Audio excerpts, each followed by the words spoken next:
Elkins, and this is the Office of Object Relations.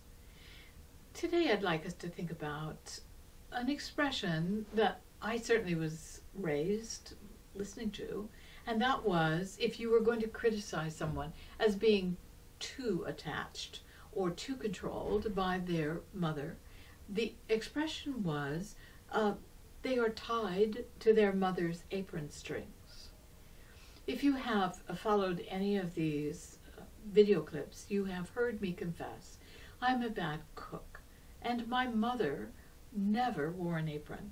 So this notion of that object having negative consequences in relationship to cooking seems to be able to be borne out. I was never tied to apron strings. I might have been a better cook. But I have a great respect for those people who can don an apron and make it work the way it should. I have some examples. It's not that I don't have appreciation for the extraordinary garment that an apron is. I'm showing you now one that was constructed for me, even when Maria Ling, who is a wonderful spiritual director, even when she knew fully that I would never probably don this to do anything about cooking, but I do use it for teaching. And so this particular gift came my way to be able to express the extraordinary work that an apron can do. I want you to just consider what it is that aprons were once used for. You can carry things in them. You can certainly wipe your hands. You can wipe away tears. You can basically use them if you need to gather up either eggs or a child's toys, and they are in fact an art form if all you want to do is demonstrate you know your way around a kitchen. So an apron and the history of an apron, an object that was in fact made to function in a very useful way to keep stains off your clothes, because at least even in my grandmother's day you might have two good dresses, and what enabled you to in fact get through your life and work was aprons that would protect those dresses. I want to show you another apron that is quite powerful when you think about economic systems. These apron strings.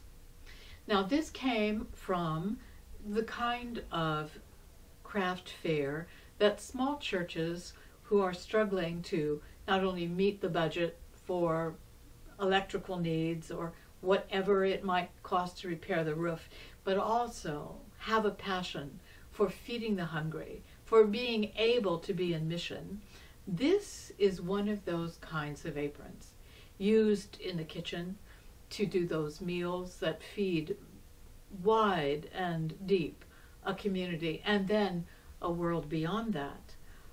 And this apron was made by Dorothy Budd, and I purchased it in 2013 at a Christmas craft fair. And what I loved about Dorothy's apron, and she was there at the table where I purchased it, was the jars that reminded me of the way in which food was originally prepared. And she had on the table some of her own pickles. So with this apron, I also got a jar of Dorothy Budd's pickles. But this is not simply an apron that is worn in a local congregation. No, this apron strings extend across the world because of the way in which mission is supported. These strings, these ties, in fact, go from the very small corners to the wide world as women are connected with what they make and how they serve and what they wear. So this was an important reminder of the economics of grace. It was also an important artifact because as I stood at the table and Dorothy shared her creations, I realized, and I think she knew too, that this might be her last apron. Maybe. Because she had fallen right before Thanksgiving and broken both elbows. So Dorothy sat with both arms in plaster, continuing to serve Christ through her aprons. Perhaps there was a future for her aprons, but both she and I knew that the moment that the ties could be binding was at that table, at that moment, and so I had her sign, so that there would be a record of this extraordinary object of ministry. So aprons, what can you do with an apron? Well, you can build an entire economic structure that will in fact enable you to keep the gospel well fed. And there are those who can make such an art out of their lives and others in ministry. But let me show you an older garment that helps us remember that aprons are not for women only. Aprons were in fact the garment of service.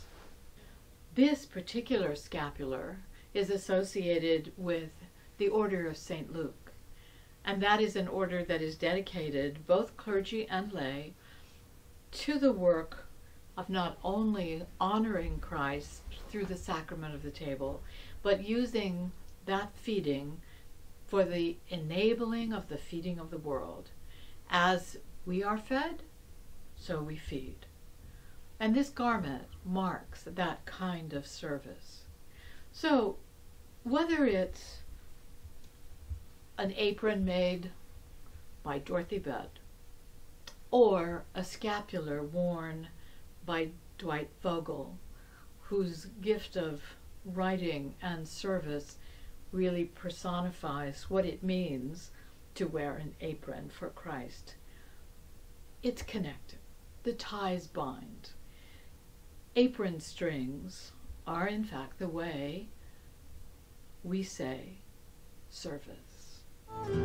Mama's apron strings were strong, just like the ties that bind.